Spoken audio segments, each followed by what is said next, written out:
الحمد لله رب العالمين والصلاة والسلام على أشرف الأنبياء وسادة الأتقياء وسيد المرسلين خاتم النبيين محمد وعلى آله وأهل بيته وصحبه أجمعين. أما بعد، فقد قال الله تبارك وتعالى: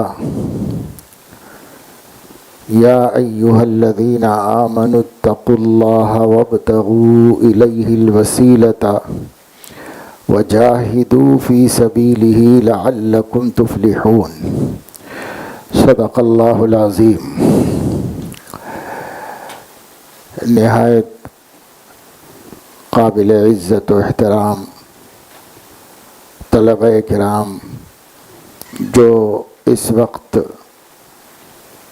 اپنے نصاب کے اعتبار سے اور تعلیم کے بنیادی مرحلے کے اعتبار سے اختتامی جماعت کے اندر ہیں، اس کے بعد تخصصات ہیں، اختیاری چیز ہے، لیکن عام طور سے طلباء اسی پر اکتفا کرتے ہیں اور اپنے خانگی گھریلو مسائل کی وجہ سے مزید وقت نہیں دے پاتے۔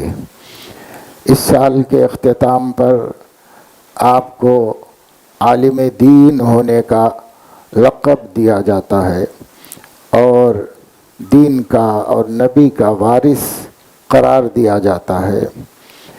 اس سال آپ حدیث شریف زیادہ اہمیت کے ساتھ پڑھ رہے ہیں اور پورا سال حدیث شریف کے پڑھنے کا ہے۔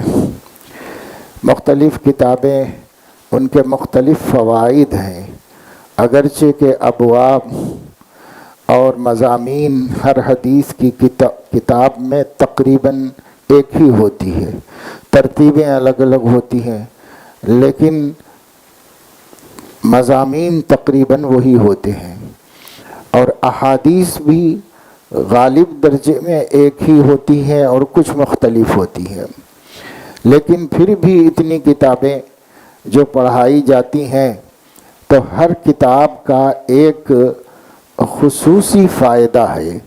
اس خصوصی فائدے کے خاطر اتنی ساری کتابیں رکھی گئی ہیں جس سے ہم کو مجموعی طور پر فائدہ حاصل ہوتا ہے۔ آپ کو استنباط اور استخراج کی کیفیت کا پتہ اور اس میں مہارت بخاری شریف کے پڑھنے سے حاصل ہوتی ہے۔ مسلم شریف میں طرق روایات موجود ہیں اور مختلف ایک عنوان پر متعدد حدیثیں ملتی ہیں، اس سے یہ فائدہ حاصل ہو جاتا ہے۔ ترمذی شریف میں تفقہ کا فائدہ حاصل ہو جاتا ہے۔ ابو داؤد شریف میں احناف کے دلائل کا بڑا ذخیرہ مل جاتا ہے۔ اس طریقے سے ہر حدیث کی کتاب کا ایک علیحدہ نفع ہے۔ اس علیحدہ نفع کی وجہ سے وقت کم ہونے کے باوجود سبھی کتابیں پڑھائی جاتی ہیں۔ تو اللہ تعالیٰ آپ لوگوں کو دھیان سے، توجہ سے، محنت سے، شوق سے اور آداب علم کو ادا کرتے ہوئے پڑھنے کی توفیق عطا فرمائے۔ جتنا آپ علم کا ادب کریں گے اور جتنا آپ وسائل علم کا ادب کریں گے، علم آپ کی طرف متوجہ ہوگا، اور علم ایسی ایک دریا ہے۔ علم کو حضور علیہ السلام نے خواب میں پانی کی شکل میں دیکھا، حضرت علیہ السلام نے سیال چیزوں کی شکل میں دیکھا، تو یہ ایک فیضان ہے، اور جو چیزیں سیال ہوتی ہیں، بہنے والی ہوتی ہیں، وہ چیزیں نشیب کی طرف جاتی ہیں، بلندی کی طرف نہیں جاتی۔ سب دیکھو پہاڑوں پر چشمے ہیں، نافع چیز ہے اور سب کے کام کی چیز ہے۔ زندگی پانی کے ساتھ جڑی ہوئی ہے۔ جعلنا من الماء کل شیء حی، یہ پہاڑوں پر سے نکلتے ہیں اور بہہ کر نیچے آتے ہیں۔ کہیں آپ نے نہیں دیکھا ہوگا کہ پانی نیچے سے اوپر کی طرف جا رہا ہو، جو بہنے والی چیزیں ہوتی ہیں وہ اوپر سے نیچے کی طرف آتی ہیں۔ علم بھی عالم مثال میں ایک سیال حقیقت ہے۔ وہ فیضان اللہ تعالیٰ فرماتے ہیں اپنے خزانہ علم سے، تو جو قلوب متواضع ہوتے ہیں، جو قلوب عبدیت آشنا ہوتے ہیں، جو قلوب جھکے ہوئے ہوتے ہیں، ان پست زمینوں کی طرف اللہ تعالیٰ اپنے اس فیض کو بہاتا ہے تو پستی کی طرف آتے ہیں۔ ہر کجا نشیبے آب آنجا رود، ہر کجا سوالے جواب آنجا رود، تو جہاں نشیب ہوگا پانی وہاں جائے گا۔ سیلاب جا رہا ہو کتنی ہی بڑی مقدار میں، کتنی فیاضی کے ساتھ، جہاں زمین اونچی ہے وہاں سے کٹ کے چلا جاتا ہے، جہاں زمین پست ہے وہاں پر سے گزرتا ہوا چلا جاتا ہے، اور بہت پست زمینوں میں جمع بھی ہو جاتا ہے۔ تو طالب علم کو، بالخصوص علم حدیث کے حاصل کرنے والوں کو، تواضع، عبدیت، بندگی، انکسار اپنے اندر پیدا کرنا چاہیے۔ دل کی زمین ہوتی ہے، دل کی زمین جتنی پست ہوگی، متواضع ہوگی، نرم ہوگی، اتنا اس کے اوپر اثر کرے گا علم کی بارش، علم کا سیلاب اتنا اثر کرے گا۔ اور اگر زمین صحیح نہیں ہو تو جن لوگوں نے فارسی پڑھی ہے، گلستہ پڑھی ہے، تو ان کو یاد ہوگا کہ 12 کی در لطافت تبعش خلاف نیست، در باغ لالا رویت و در شور و بوم خس، کہ بادشاہ پانی اور بارش تو اپنی اصلیت میں اختلاف نہیں رکھتی، ہر پانی نافع ہے، مفید ہے، جو بھی اللہ برساتا ہے، جو بھی اللہ عطا فرماتا ہے مفید پانی ہے۔ انزلنا من السماء ماء مبارکا، تو یہ مبارک پانی ہے، مفید پانی ہے، زندگی دینے والا پانی ہے۔ تو کہتے ہیں بارش کی طبیعت میں تو اختلاف نہیں ہے، لیکن زمینوں کی طبیعت میں اختلاف ہے۔ کہیں زمین بنجر ہوتی ہے، کہیں زمین بالکل پہاڑ و چٹان ہوتی، اور کہیں زمین نرم اور ملائم ہوتی ہے۔ جہاں نرمی اور ملائمت ہوتی ہے بارش، اس زمین میں پھول نکالتے ہیں، بارش کی وجہ سے اس زمین میں پھول لگتے ہیں، پھل لگتے ہیں، کھیتیاں اگتی ہیں، اور لوگوں کو نفع ملتا ہے۔ اور جو زمین خس و خاشاک والی ہوتی ہے، شور ہوتی ہے، ریتیلی ہوتی ہے، پتھریلی ہوتی ہے، اس زمین پر پانی برستا تو ہے مگر اس کو کچھ بھی نہیں ملتا، پانی آگے بڑھ جاتا ہے۔ اسی طریقے سے ہمارے قلوب کی زمین اگر ہم نے نرم اور متواضع بنا رکھی ہے تو اللہ کے علم کا فیضان، کتاب و سنت کے باران، وہ ہمارے زمین قلب پر اثر انداز ہو کر اس کے اندر اخلاق فاضلہ کے، اعمال صالحہ کے پھل پھول کھلاتے ہیں۔ اور اگر ہماری زمین ایسی نہ ہو بلکہ شور ہو، سخت ہو، سنگلاخ ہو، تو اس زمین کے اوپر قرآن و حدیث پہنچتا تو ہے لیکن متاثر نہیں کرتا۔ اس وجہ سے جب ہم حدیث شریف پڑھ رہے ہیں، اور حدیث شریف میں کتاب التفسیر بھی ہوتی ہے، امام بخاری رحمۃ اللہ علیہ تو ہر عنوان میں کوشش کرتے ہیں کہ قرآن کی نمائندگی ہو، اور قرآن کی آیت کا حوالہ ضرور لاتے ہیں، کوشش کرتے ہیں کہ ہر ترجمۃ الباب میں کتاب اللہ سے استشہاد کیا جائے۔ تو قرآن بھی پڑھ رہے ہیں آپ، نام دورہ حدیث ہے لیکن اس میں قرآن بھی پڑھ رہے ہیں آپ، اس کی تفسیر پڑھ رہے ہیں، اور اس کی تحقیق ساتھ ساتھ ہو رہی ہے۔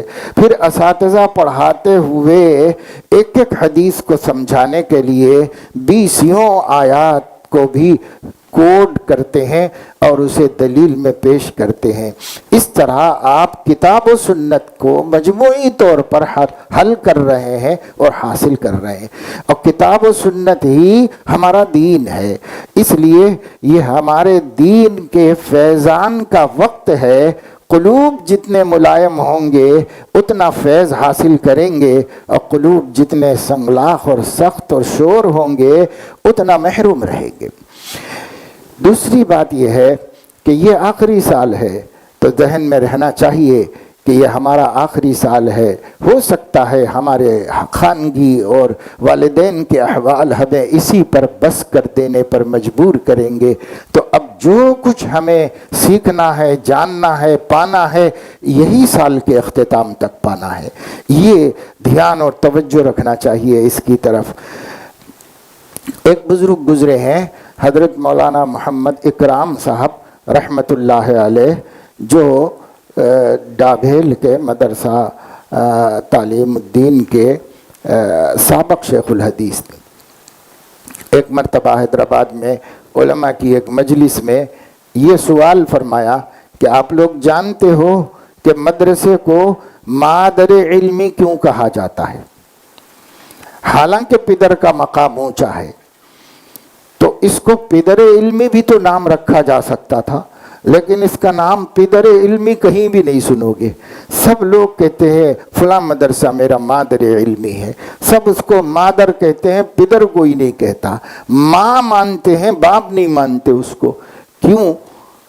تو لوگوں کا دھیان نہیں گیا اس سوال کی طرف، تو خاموشی رہے سب لوگ. تو حضرت نے فرمایا بات دراصل یہ ہے کہ مادر علمی اس لیے کہا جاتا ہے مدرسے کو کہ بچے کو جس قدر بننا ممکن ہوتا ہے وہ ماں کے شکم ہی میں بنتا ہے. اگر وہاں سے کامل پیدا ہوا، خوبصورت پیدا ہوا، حسین پیدا ہوا، صحت مند پیدا ہوا، کامل الاعضاء پیدا ہوا اور معتدل جثہ پیدا ہوا تو وہ ایسا ہی رہے گا، پھر اس کو کوئی خراب نہیں کر سکتا. لیکن اگر ماں کے پیٹ میں عیب دار رہا، ناقص بن کر کامل بنے بغیر پیدا ہو گیا تو پھر وہ نقص اس کے عمر بھر کا روگ ہو جاتا ہے، اس نقص کی تلافی مشکل ہو جاتی ہے. اس وجہ سے مدرسے کو مادر علمی کہا جاتا ہے. ایک عالم کو عالم میں اپنا وجود منوانے کے واسطے، اپنا اثر اور اپنا فیض انسانیت تک پہنچانے کے واسطے، خلق خدا کو ہدایت کی راہ دکھانے کے واسطے جتنی صلاحیتوں کی ضرورت ہے، اگر مدرسے کے شکم میں نہیں پیدا ہوئیں تو پیدا ہونے کے بعد، باہر نکلنے کے بعد، کام میں اتر جانے کے بعد، میدان عمل میں آ جانے کے بعد آپ اپنی ان کوتاہیوں کا احساس بھی کرو گے تو اس کو تکمیل کرنے اور پورا کرنے کے مواقع ہاتھ سے جا چکے ہوں گے. اس لیے جس کے پاس جتنا کم وقت ہے مدرسے میں، اس کو اتنا زیادہ فکر مند ہو جانا چاہیے، اتنا زیادہ اس کو اپنے اوقات کی حفاظت کرنا چاہیے. دور حدیث پڑھنے والے طالب علم کے لیے پورے سال میں چند منٹ بھی فضولیات کے لیے نہیں ہیں، چند لمحے بھی. سچائی پوچھو اور اپنے اسلاف کو دیکھو تو ایک دوسرے کی خیر خیریت لینے کا ٹائم بھی نہیں. اس قدر مشغول 9 کتابیں پڑھنے والے کیا فارغ ہوں گے اور کیا وقت ملے گا ان کو؟ اب بلکہ ہمارے ہاں تو دور حدیث میں سارا وقت اسباق میں چلا جاتا ہے. مطالعہ، تحقیق، اسٹڈی کرنے کا تو ٹائم نکالنا پڑتا ہے، خود سے کہاں سے نکل پاتا ہے. کچھ ضروریات زندگی ہے، کچھ کھانا پینا ہے، صفائی ستھرائی ہے، پاکیزگی میں ٹائم چلا گیا، کچھ نمازوں میں ٹائم چلا گیا اور کچھ ٹائم ہمارا سارا کا سارا پڑھنے میں چلا گیا. تو بچا کیا ہمارے پاس؟ اس لیے ایک ایک لمحے کو سنہرا سمجھ کر، قیمتی سمجھ کر استفادہ کر لینا چاہیے. اس سال آپ کے پاس کوئی وقت فضولیات کے لیے نہیں، سارا وقت کتاب کے لیے، سارا وقت تحقیق کے لیے ہے، سمجھنے کے لیے. مسائل کو اچھی طرح سمجھنا، اور مسائل کو جو طالب علم اچھی طریقے سے سمجھے گا اور مسائل سے زیادہ اصول اور کلیات کو سمجھے گا تو وہ فقیہ بنے گا. آج اتنے طلبہ فارغ ہوتے ہیں، ہزاروں، پورے ہندوستان کے مدارس کا مجموعہ ہزاروں فضلاء کی شکل میں سامنے آتا ہے. ان ہزاروں میں فقیہ کون ہے؟ ان ہزاروں میں مفسر قرآن کون ہے؟ ان ہزاروں میں محدث کہاں ہے؟ دارالعلوم دیوبند کو، مظاہر العلوم کو اور آپ کے اس ادارے کو اور ایسے جتنے بڑے بڑے ادارے ہیں، صاحب فن علماء ڈھونڈنے پڑتے ہیں. حالانکہ ہزاروں فضلا ہیں، تو ان میں کیوں نہیں ہے صاحب فن؟ وجہ اس کی یہ ہے کہ آج کے اس دور میں ہم لوگوں نے پڑھنے کے زمانے کو بہت ہی لغو و لایانی میں ضائع کیا ہے۔ انتشار اور طرح طرح کی غیر علمی مصروفیات وہ شروع سے ہماری عادت ہے۔ اس کا نتیجہ یہ ہوتا ہے کہ ابتدائی سالوں کی جو کتابیں فنی ہیں، صرف و نحو کی ہیں، بلاغت کی ہیں، ادب کی ہیں، منطق کی ہیں، فلسفے کی ہیں، ہم اس کو دلچسپی کے بغیر پڑھتے ہیں، اس لیے صرف پاس ہونے کے حد تک تعلق ہوتا ہے۔ جب ہم آ جاتے ہیں قرآن کی تفسیر پڑھنے پر، جب ہم آ جاتے ہیں حدیث شریف پڑھنے پر، تو ہمیں احساس ہوتا ہے کہ وہ جتنی چیزوں کو ہم نے ضائع کیا ہے غفلت کی وجہ سے، آج ان سب کے نہ ہونے سے لولی لنگڑی تعلیم چل رہی۔ اگر وہ ہم اچھے ہوتے ابتدا میں تو آج ہمارا پڑھنے کا انداز کچھ اور ہوتا، اور پھر ہمیں محدثین ملتے، مفسرین ملتے، فقہا ملتے۔ فقیہ وہ نہیں ہے جو مسئلہ بتا دے، وہ تو مفتی صاحب ہیں۔ 1 سال کورس کر لو تو بھی آپ کو پتہ چل جائے گا مسائل کیسے ڈھونڈنا چاہیے اور پوچھنے والے کو مسئلہ کیسے بتانا چاہیے۔ آج ہمارے مفتی وہ مراجع بھی نہیں دیکھتے۔ جو طلبہ کو کہا جائے کہ صاحب اتنا کام کر کے لاؤ، تو اردو فتاویٰ دیکھ کے اس میں سے ڈھونڈ ڈھانڈ کے نکال کے بہرحال اس کے اندر پھر حوالہ مل جاتا ہے، تو اس حوالے کو بہت کم افتاء کرنے والے مرجع تک پہنچتے ہیں، ماخذ تک پہنچتے ہیں، بہت کم، باقی سب اسی طریقے سے مفتی بن جاتے ہیں۔ ایک نام میں اضافہ ہو جائے گا مولانا، مفتی، ورنہ صرف مولانا رہ جاؤ گے۔ ایک بڑھ جائے گا لقب آپ کا، اور بس اس کے علاوہ کچھ بھی صلاحیت نہیں۔ مسائل کو مراجع سے نکالنا بھی نہیں آتا۔ اس طریقے کی ہماری پڑھائی ہوتی ہے اس دور میں۔ اس وجہ سے طالب علموں کو چاہیے کہ وہ جتنا وقت بھی اب اللہ نے آپ کو دیا ہے، والدین نے اور جب تک پڑھنے کی اجازت دے رکھی ہے، بعض طالب علم اپنی عمر کے اعتبار سے مناسب عمر میں دورہ کر رہے ہیں تو ان کے والدین ان کو اور پڑھنے کا موقع دیتے ہیں، اور بعض طالب علم عمر کے اعتبار سے اچھی خاصی عمر میں پہنچ کر دورہ کر رہے ہیں تو ان کے گھر والوں کی طرف سے اب گنجائش نہیں ہوتی کہ مزید کیا پڑھو گے۔ 2 سال پہلے سے ہی پوچھتے ہیں اور کب تک پڑھیں گا، اور کب تک پڑھیں گا بول کے پوچھ رہے، تو ابھی کب تک پڑھے گا، اب کیا بولے گا پڑھنے کے لیے فارغ ہو کے بھی۔ تو اس وجہ سے بہت کم وقت ہے، کم وقت کا صحیح استعمال کیجیے اور خوب محنت سے پڑھیے، صلاحیت اپنے اندر پیدا کیجیے۔ جتنا میں نے شروع میں بتایا عبدیت اور بندگی کا مزاج ہوگا، اللہ اپنے علم کا فیضان فرماتا جائے گا اور علم ملتا چلا جائے گا۔ علم مستحی کو اور متکبر کو اللہ نے کبھی نہیں دیا ہے۔ اس وجہ سے ہمیں تحقیق میں اور اپنے جہل کے اظہار میں شرم نہیں کرنا چاہیے۔ شرم کرنے والے کو علم نہیں آتا ہے، اور متکبر کو بھی علم نہیں آتا ہے کہ تکبر کی وجہ سے ہم اپنے جہل کا اظہار نہ کریں۔ شفاء العی السؤال، جہل کا علاج، جہل کے مرض کا علاج سوال ہے، پوچھنا ہے۔ اور علماء نے سوال کو نصف العلم کہا ہے، مگر ہم کرتے ہی نہیں ہیں۔ اب بس سنتے ہیں، جیسے بیانات سنتے ہیں، جیسے اس وقت آپ بیان سن رہے، بس ایسے ہی درس بھی سنتے ہیں، حالانکہ درس سنتے نہیں ہیں، درس کو سننا، سمجھنا، محفوظ کرنا ہوتا ہے۔ طالب علم کے ہاتھ میں قلم ہونا اور طالب علم کے سامنے کاپی ہونا، وہی طالب علم ہے۔ امام شافعی رحمۃ اللہ علیہ فرماتے ہیں کہ علم جو ہے وہ ایک شکار ہے اور کتابت جو ہے وہ اس کا جالا ہے۔ اگر آپ کے پاس جال نہیں ہوگا تو شکار پکڑو گے کیسے، قابو کیسے کرو گے اس کے اوپر؟ اس لیے طالب علم کے سامنے کتاب، کاپی اور قلم ہر وقت ہونا چاہیے، ہر وقت رہنا چاہیے۔ یہ اس کی بنیادی ضرورت ہے۔ اور اس کا استعمال کیا کرنا چاہیے؟ جو چیز آپ کو اچھی طرح سمجھ میں آ گئی اس کو محفوظ کر لینا چاہیے۔ جو چیز آپ کو نہیں سمجھ میں آئی دوسرے کالم میں اس کو لکھ لینا چاہیے کہ ابھی یہ سمجھنا باقی ہے، ابھی اس کو پوچھنا ہے۔ اس لیے جو سمجھ میں آ گئی اسے بھی ایک کالم میں لکھو کہ صاحب یہ بہت اچھا علم آج مجھے حاصل ہوا، آج میرا ایک جہل دور ہوا، آج میرا ایک ڈاؤٹ کلیئر ہوا، اس کو بھی لکھ لینا چاہیے۔ اور جو چیز ہماری بالکل سمجھ میں نہیں آئی اسے بھی لکھ لینا چاہیے، ورنہ تو ہم بھول جائیں گے کہ کیا سمجھ میں آیا تھا، کیا نہیں سمجھ میں آیا تھا، کیا باقی ہے سمجھنے کے واسطے، یہ نہیں رہے گا۔ تو بہت سے طالب علم کاغذ قلم کو ہاتھ ہی نہیں لگاتے۔ جب کاغذ قلم کو ہاتھ نہیں لگاؤ گے، اللہ نے جو سورس دیا ہے، جو ذریعہ دیا ہے، وہ اسی کا تو دیا ہے، الذی علم بالقلم۔ تو آپ کے ہاتھ میں قلم نہیں ہے تو علم کیسے آئے گا؟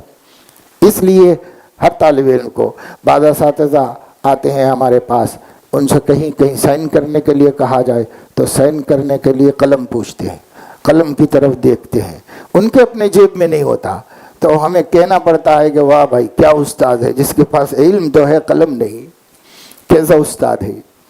اس لیے طالب علم بھی وہ طالب علم نہیں ہے جس کے پاس قلم نہیں، اس کا قلم ہونا چاہیے، اور صرف اپنے جیب کی خوبصورتی کے واسطے نہیں ہونا چاہیے، بلکہ علم کے ذریعے کے طور پر ہونا چاہیے۔ ایک طالب علم قلم خرید رہے تھے مدرسے کے سامنے دکان پر، میں گیا تو میں نے کہا کیا کر رہے ہو؟ تو کہا قلم خرید رہے ہیں۔ تو قلم تو اتنا یہاں لگا ہوا ہے جیب میں، یہ کام نہیں آتا؟ تو لیکن یہ صرف لگانے کا ہے، اور یہ لکھنے کے لیے خرید رہا ہوں، سمجھے؟ تو قلم بھی جو ہے اب لباس کا ایک جز بن گیا ہے، لباس کے حسن و خوبصورتی کا ایک حصہ بن گیا ہے۔ اس لیے ایک شاندار سا پین لگا ہوا رہنا چاہیے۔ وہ کاہے کے لیے رہنا چاہیے؟ تو اسی لیے کہ ہمارا جیب خوبصورت لگے بس۔ اور علم کے لیے، پڑھنے کے لیے، لکھنے کے لیے قلم اس دور میں استعمال میں نہیں آتا عام طور سے، اس لیے ایسا نہیں ہونا چاہیے۔ وہ عالم نہیں جس کے پاس کاغذ قلم نہیں ہے، وہ کیا کرے گا؟ پہلے لوگ تو جیب میں ہمیشہ کاغذ رکھتے تھے اور کان پر پینسل لگا کے رکھتے تھے، کیونکہ اوزار ہے، جیسے کارپینٹر پینسل لگا کے رہتا ہے، یہاں سے نکالا کام، کیونکہ بار بار استعمال میں آنے والے۔ ہمارے یہاں ایک بزرگ تھے حضرت مولانا نور اللہ قادری صاحب رحمۃ اللہ علیہ، انتقال کر گئے، بسا بزرگ آدمی تھے۔ تو وہ تیلگو زبان میں، جو ہمارے علاقے کی زبان ہے، دینی کتابوں کے ترجمے کرتے تھے۔ اس کا بڑا سلیقہ اور ذوق اللہ نے ان کو دیا تھا۔ 100 سے زائد بڑی بڑی اہم کتابوں کا ترجمہ انہوں نے زندگی میں کیا۔ تو میں نے ان کو کئی سفروں میں دیکھا کہ ان کے ایک تھیلی ہوتی تھی، اس تھیلی میں کاپیاں رکھی ہوئی ہوتی تھی، خالی کاپی، اور ایک پینسل ان کے یہ پگڑی میں یہاں لگا ہوا ہوتا تھا پینسل ہمیشہ۔ تو اگر بس اسٹاپ پہ ٹھہریں گے، بس آنے تک لکھنا شروع کر دیتے تھے۔ مسجد میں آئیں گے، سنتیں پڑھ لیں گے، تحیۃ المسجد پڑھ لیں گے، جماعت کھڑے تک لکھنا شروع کر دیتے تھے۔ کوئی لمحہ خالی نہیں ہوتا، ہمیشہ لکھتے رہتے تھے، ہمیشہ لکھتے تھے۔ حضرت تھانوی رحمۃ اللہ علیہ کے فروع الایمان کا انہوں نے جب ترجمہ تیلگو میں کیا تو ایک دفعہ مجھ سے فرمانے لگے کہ مولانا 100 سے زائد لوگ اس کتاب کو پڑھ کر میرے ہاتھ پر ایمان لائے۔ یعنی تو علم، عالم یہ ہے، عالم کا فیض اس طرح پہنچتا ہے لوگوں تک، اور کہاں کہاں تک چلا جاتا ہے عالم کا فیض۔ یعنی تو ہم کو عالم بننا چاہیے، صحیح معنوں میں عالم۔ عالم وہ ہے جس کا بغیہ، جس کا مطلوب، جس کا مرغوب، جس کا محبوب، جس کی پسند علم ہے، جس کا سب کچھ علم ہے، وہ عالم ہے۔ اور اگر ہم بہت ساری پسند رکھتے ہیں تو صحیح سے عالم نہیں، صحیح عالم وہ ہے۔ حضرت مولانا لطیف الرحمن صاحب بہرائچی دامت برکاتہم مکہ مکرمہ میں رہتے ہیں، اور حضرت پیر ذوالفقار صاحب کے اجل خلفاء میں سے ہیں، اور محقق ترین عالم ہیں، اور وکیل الاحناف ہیں، اور ماشاءاللہ اس دور میں محدثانہ کارنامے مثالی ہیں ان کے۔ لیکن میں نے کئی دفعے ان کو دیکھا کہ کرتا پہنے ہوئے ہیں، کرتا کہیں سے پھٹا ہوا ہے، اور جو ہے ان کو پریس کرنے کی، استری کی کوئی خاص پرواہ نہیں ہے، کسی چیز کی طرف دھیان نہیں، اب صرف تحقیق، علم علم علم، اسی میں لگے ہوئے. ذرا سا آرام کر لیا، کچھ کھا لیا، پھر کام میں لگ گئے، کام میں لگ گئے، کام میں لگ گئے. اور آج کل دو کام ہو گئے ہیں، ایک اصلاح و تربیت و تزکیہ کا کام بھی بڑی پیمانے پر کر رہے ہیں، اور اس کے ساتھ ساتھ یہ علم کا کام بھی چھوڑا نہیں ہے انہوں نے. اس لیے میرے عزیزوں پیارو، علم کے لیے اپنے کو مٹانا پڑتا ہے، علم کے سامنے اپنے کو جھکانا پڑتا ہے، تب کہیں جا کر علم ہمارا نصیبہ بنتا ہے. تو اس کی طرف دھیان توجہ دیجیے. تیسری بات جو طالب علموں سے عام طور سے کہنے کا موقع ملتا ہے وہ یہ ہے کہ طالب علموں نے از خود اپنے اجتہاد سے یہ بات طے کر لی ہے کہ ایک علم کا زمانہ ہوتا ہے، ایک عمل کا زمانہ ہوتا ہے. ایسے خود ہی طے کر لیا ہے، جو سلف میں کسی نے بھی نہیں کہا، کسی عالم نے نہیں، کسی شارح نے نہیں کہا، نبی نے بھی نہیں کہا. ہم ہی نے طے کر لیا ہے کہ ارے بھئی یہ تو طالب علمی ہے، اب طالب علمی میں کیا اتنی سختی ہے، یہ تو طالب علمی کا زمانہ ہے، یہ بھی چھوڑ سکتے ہیں، وہ بھی چھوڑ سکتے ہیں. اللہ کا دین، اللہ کی شریعت سے لاپرواہی طالب علم بہت کرتے ہیں، اور اس میں اللہ سے ڈرتے نہیں. زبان کی حفاظت، نگاہ کی حفاظت، کانوں کی حفاظت ہر مومن کا فریضہ ہے. ہم تو طالب علم ہیں اور زیادہ فریضہ ہے، لیکن ہمارے دھیان میں آتا ارے بھئی ابھی تو طالب علمی ہے، کیا حرج ہے، ابھی تو پڑھنے کا زمانہ ہے، بعد میں صاحب عمل بنیں گے. تو اللہ نے ایسا کوئی دور کی تقسیم کی ہے؟ اتنے کتابیں آپ پڑھ چکے ہیں، دورے میں آ گئے ہیں، تقریباً عالم بن ہی گئے آپ. کیا کہیں آپ کو ملی یہ بات؟ لیکن ہم لوگوں میں ایسا ہی عمل رواج پڑ گیا ہے مدارس کے اندر کہ طلباء عمل کو زیادہ اہمیت نہیں دیتے، علم کو پھر بھی اہمیت دیتے ہیں، بہت سے علم کو بھی نہیں دیتے، لیکن جو علم کو دیتے ہیں وہ بھی عمل کو زیادہ اہمیت نہیں دیتے. حالانکہ اس کا معیار بلوغ ہے. جس لمحہ آپ بالغ ہوئے اس لمحے سے عمل اور علم ساتھ ساتھ ہو گیا.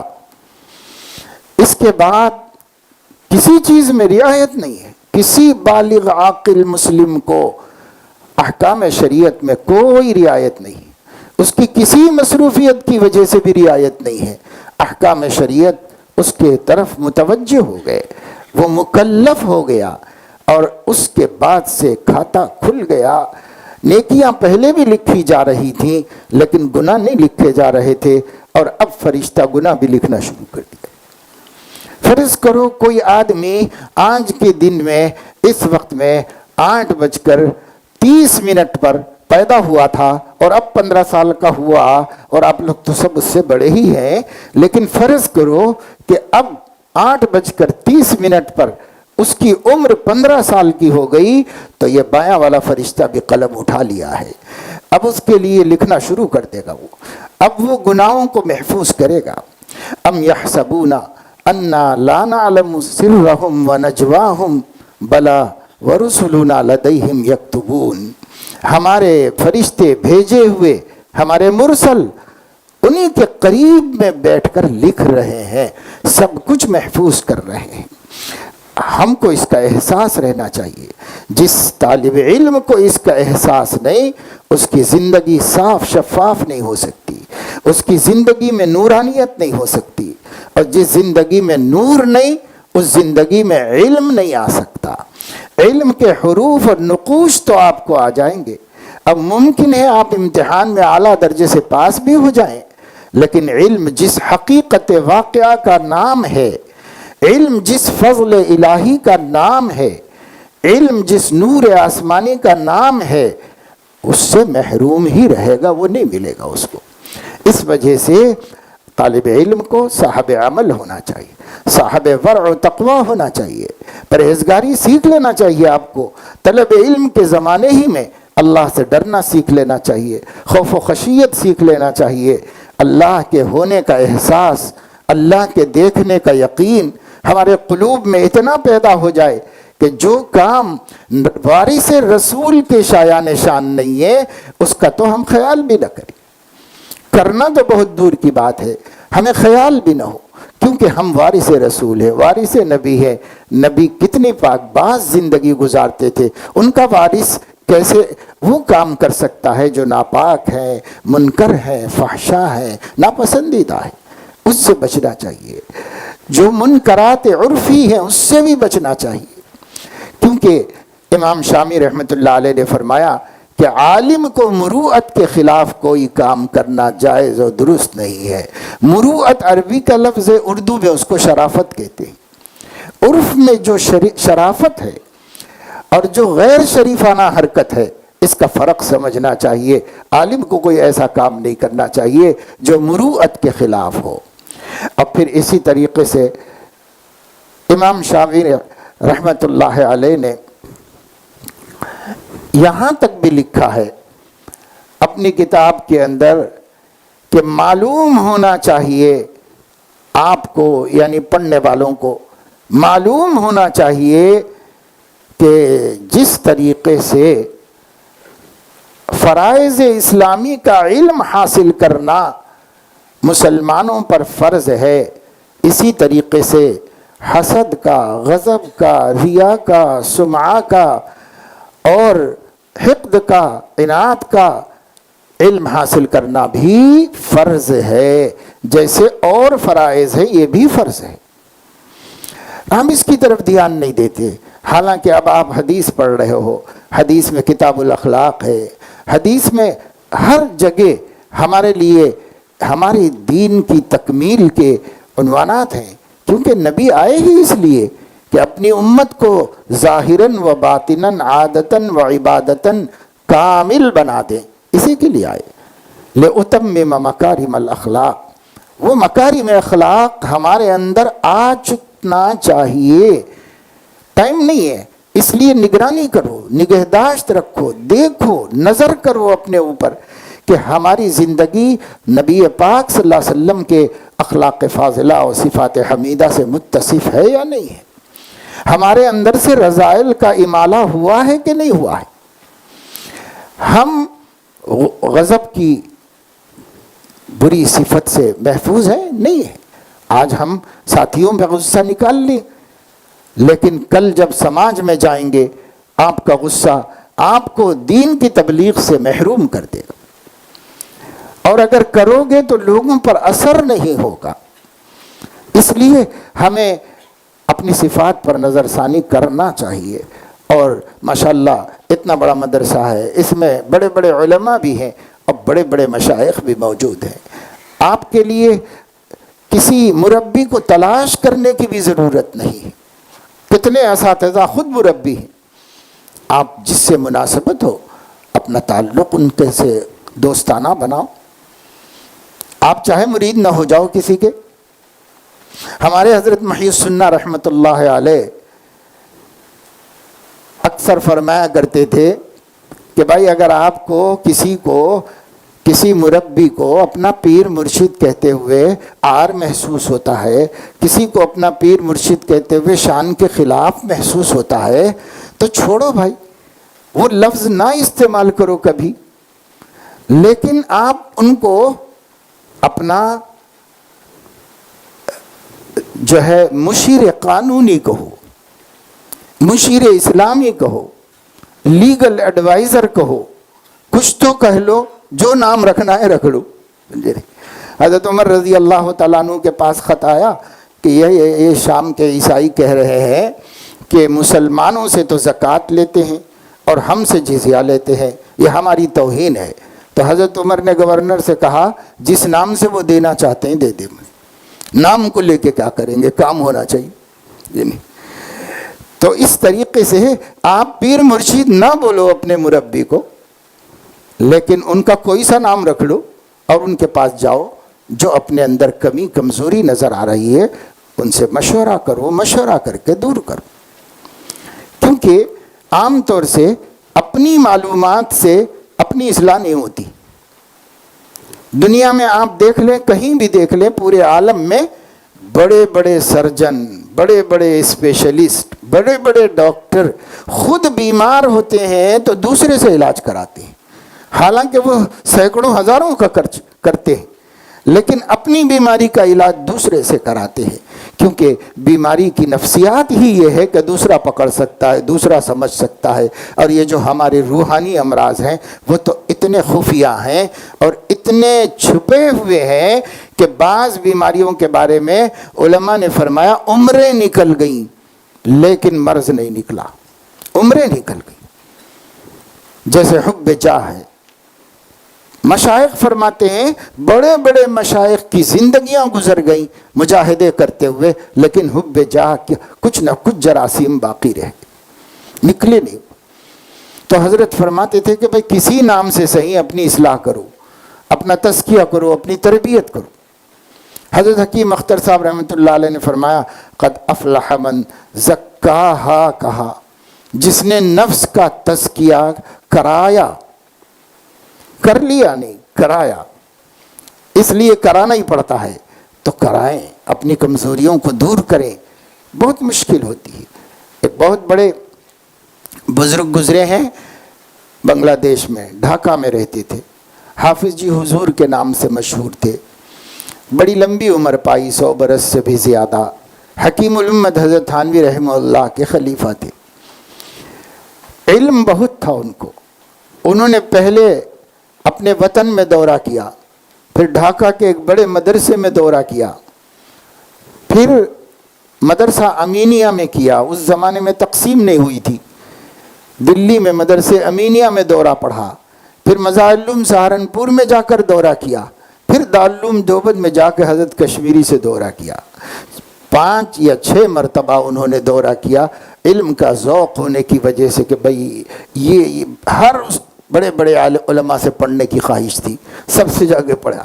حضرت کشمیری نے اپنے معمول کے مطابق آخری دن درس دینے کے بعد فرمایا کہ میرے پیارو، اب تک تم نے الفاظ علم کو پڑھا ہے، اب انوار علم کو حاصل کرنے کے لیے کم از کم 6 مہینے کسی اللہ والی کی جوتیاں سیدھی کرو۔ جوتیاں سیدھی کرنا صرف وہ جوتیاں سامنے جا کے سیدھی کرنا نہیں ہے، بسا اوقات اس سے اور تکبر پیدا ہو جاتا ہے۔ جوتیاں سیدھی کرنا اصطلاح ہے، اپنے کو مٹا کر نفس کشی کا سبق حاصل کرو اور اس کی مشق کرو، یہ محاورہ ہے وہ۔ تو حضرت فرماتے ہیں کہ میرے دل میں خیال آیا کہ بھائی واقعی بات ہے اہم، ہمیں بھی جا کے کسی کے پاس رہنا چاہیے۔ انہوں نے دیکھا تو تھانہ بھون کی خانقاہ پر نظر ٹکی اور کہا کہ بھائی حضرت کا بہت فیض ہے، ہم بھی وہیں تھوڑے دن گزار کے وطن چلے جائیں گے کام میں لگنے سے پہلے۔ تو چلے گئے حضرت کے پاس اور حضرت کو اطلاع کی۔ حضرت نے کہا ٹھیک ہے، اچھی بات ہے، وہاں یہی کام ہوتا تھا۔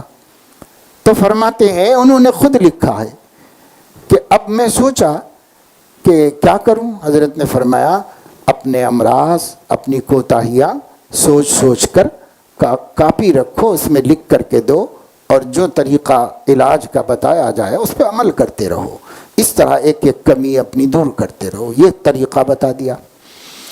تو پہلا خط لکھنے کے لیے بیٹھے تو سوچا کہ بھائی کیا لکھوں، اس واسطے کہ وہ اس دور کے طالب علم تھے جس دور میں دارالعلوم دیوبند کے بارے میں حضرت حکیم الاسلام نے فرمایا چوکی دار سے لے کے محتمم تک سب صاحب نسبت۔ تو ایسے دور کے طالب علم تھے وہ، نماز تو چھوڑتے نہیں تھے، گناہوں سے کوئی دلچسپی نہیں تھی، مدرسے میں پڑھتے پڑھتے ہی ولی اللہ بن جاتے تھے طلبہ۔ اس لیے اب کیا کمی ہے حضرت کو لکھے، الحمدللہ سب اچھا، بڑے بڑے اولیاء سے پڑھا تھا تو سب ٹھیک ہی تھا، کچھ نہیں سمجھ میں آیا۔ تو پہلے خط میں لکھا کہ حضرت کافی غور کرتا ہوں تو مجھے کچھ نہیں سمجھ میں آ رہا ہے، قابل اصلاح کوئی چیز ہے، کچھ بھی سمجھ میں نہیں آ رہی مجھے، الحمدللہ سب معمولات اچھے ہیں، اخلاق و صفات اچھے ہیں، اور کچھ ایسی غلط بات سمجھ میں نہیں آ رہی۔ تو حضرت نے فرمایا یہی لکھ کے دو کہ میرے اندر تکبر ہے، میں اس کا علاج کرانا چاہتا ہوں۔ تو انہوں نے یہ لکھ کے دیا کہ حضرت تکبر کی اتنی نفرت ہے میرے دل میں کہ تکبر ہونا مجھے متحقق نہیں ہے، اس لیے میں کیا اس کو لکھوں۔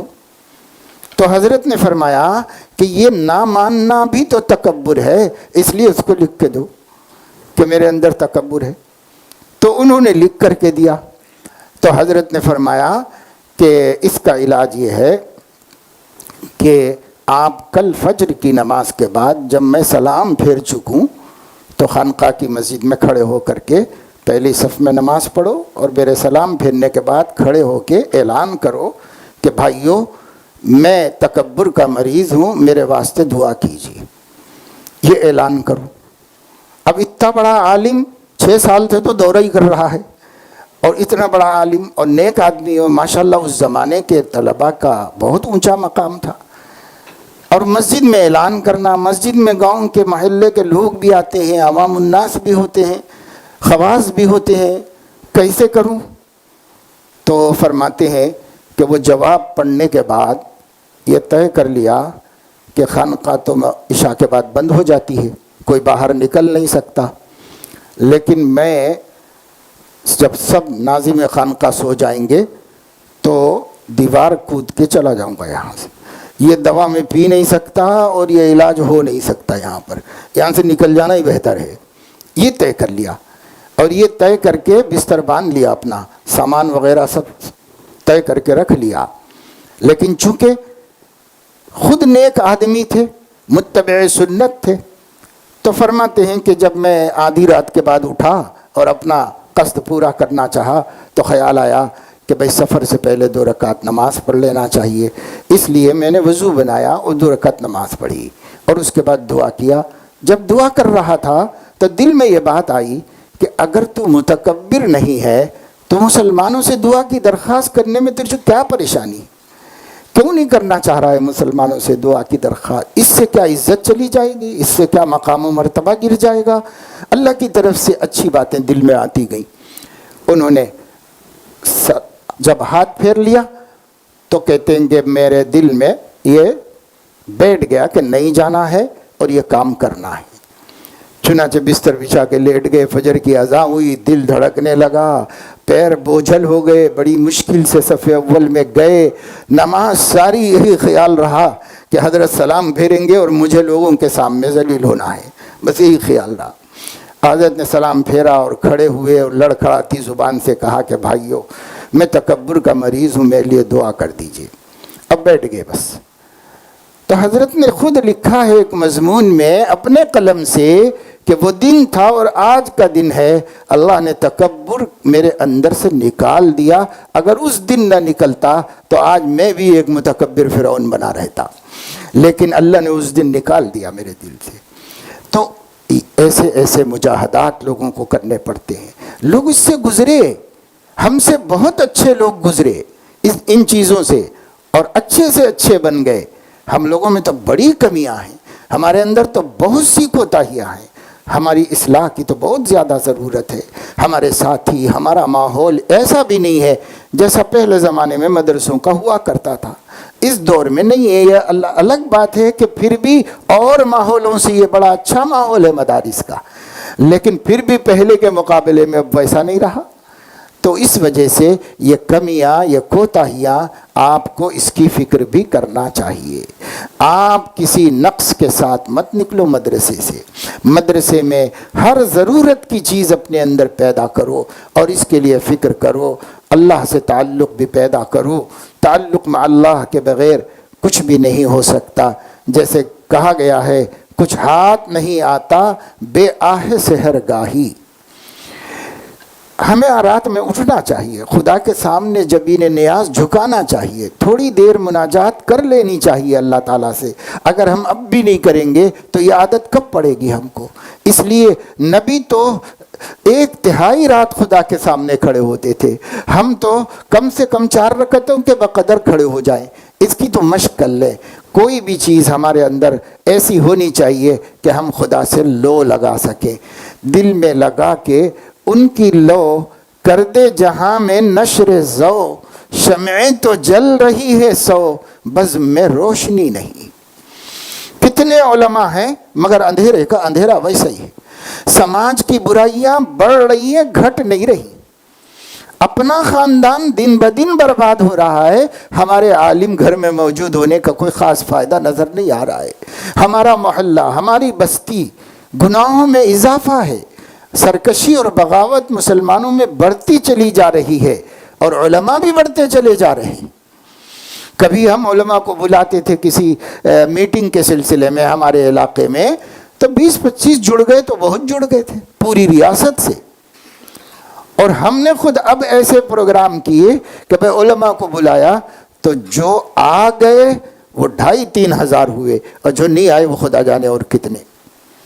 تو کسی بھی علاقے میں جاؤ، آپ کے اس مہاراشٹر کا کنارہ ہے، اور مہاراشٹر کے بھی بہت سے طلبہ یہاں ہیں، اور مولانا کا فیض مہاراشٹر میں بہت سے مدارس کی شکل میں چل رہا ہے۔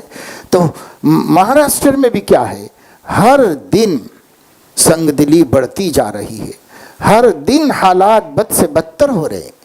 اور ایک اسٹیٹ کی بات نہیں، ہمارے پاس بھی یہی صورتحال ہے، ہر جگہ ملک میں یہ صورتحال ہے۔ اتر پردیش میں جاؤ، دلی میں جاؤ، مسلمان جتنا غافل جی رہا ہے شاید ہی کوئی قوم اس قدر غفلت کے ساتھ جی رہی ہوگی۔ یہ صورتحال کو بدلنا ہے آپ لوگوں کو۔ اگلے ہی سال سے بہت سے اتنے بیٹھے ہوئے، ان میں سے بہت سوں کو اگلے ہی سال سے قوم کی حالت بدلنے کے لیے میدان میں اتر جانا ہے۔ ہو سکتا ہے تھوڑے کچھ آگے بھی پڑھیں گے، لیکن بہت سے چلے بھی جائیں گے، کام شروع کر دیں گے۔ تو جب آپ کو اگلے ہی سال سے قوم کی بے حسی ختم کرنا ہے، قوم کے حالات درست کرنا ہے، اللہ سے بکھرے ہوئے بچھڑے ہوئوں کو اللہ کی چوکھٹ پہ لانا ہے، اور اس کے لیے جد و جہد کرنا ہے، تو میرے عزیزو، میرے پیارے بچوں، آپ کا علم اس کے لیے کافی نہیں ہے۔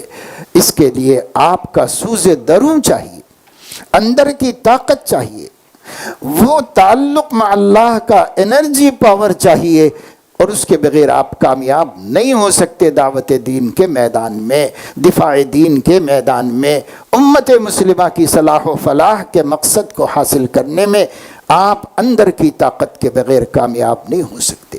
اس لیے یہ تعلق مع اللہ کی ضرورت ہے، اس ضرورت کو مانو، تسلیم کرو، اور اس ضرورت کو پورا کرنے کی کوشش و فکر کرو۔ یہ کچھ باتیں میں نے آپ کے سامنے ذمہ داروں کی خواہش پر عرض کر دی ہیں، اور باقی تو حقیقت میں دیکھا جائے تو ہم خود محتاج ہیں ان باتوں کے اور اس پر عمل کرنے کے۔ لیکن یہ اسلام کا کمال ہے کہ اسلام نے تبلیغ کے لیے باعمل ہونے کو بہتر تو کہا ہے، ضروری نہیں کہا ہے۔ اس کی برکت سے کوئی آدمی اگر اپنے میں کوئی کمال نہیں رکھتا تو کمال کی دعوت دے سکتا ہے۔ من رأى منکم منکرا والی حدیث کے تحت مسلم شریف میں امام نووی نے جو بحث کی ہے، آپ لوگ پڑھیں گے اور پڑھ کے دیکھیں، وہاں انہوں نے اس کی بڑی صراحت کے ساتھ ان باتوں کو بیان کیا، احکام کو، اور اس میں یہ بات کہی، اور ہمارے محدثین کے اندر علامہ عبدالرؤوف مناوی رحمۃ اللہ علیہ نے بھی جامع صغیر کی شرح میں اس کو فیض القدیر میں لکھا ہے کہ علماء فرماتے ہیں کہ ایک آدمی زنا کر رہا ہے تو زنا تو کر رہا ہے، غلط کام کر رہا، برا کر رہا، بہت برا کام کر رہا ہے، لیکن پھر بھی اس غیر عورت کو اس کو کہنا چاہیے کہ چہرے پہ دوپٹہ ڈال لو تاکہ بے پردگی نہ ہو۔ یعنی اس آخری درجے کی معصیت میں بھی نہیں انل منکر، اس کا حق ہے اس کو کرنا چاہیے۔ اب آپ بتائیے کہ ہم لوگ اس معاملے میں کتنے متساہل ہو گئے ہیں، اور اس کے نتیجے میں آج امت کتنی برائیوں میں مبتلا ہوتی چلی جا رہی ہے۔ اللہ پاک مجھے آپ کو سب کو توفیق عمل نصیب فرمائے، ایمانی قوت نصیب فرمائے، علمی روشنی نصیب فرمائے، علم میں بھی تعمق و گہرائی نصیب فرمائے، اور وسعت عطا فرمائے، اور ساتھ ہی ساتھ اپنے دل کی دنیا کو اللہ کی یاد سے آباد رکھنے کی توفیق عطا فرمائے۔ آمین۔ وآخر دعوانا ان الحمد للہ رب العالمین۔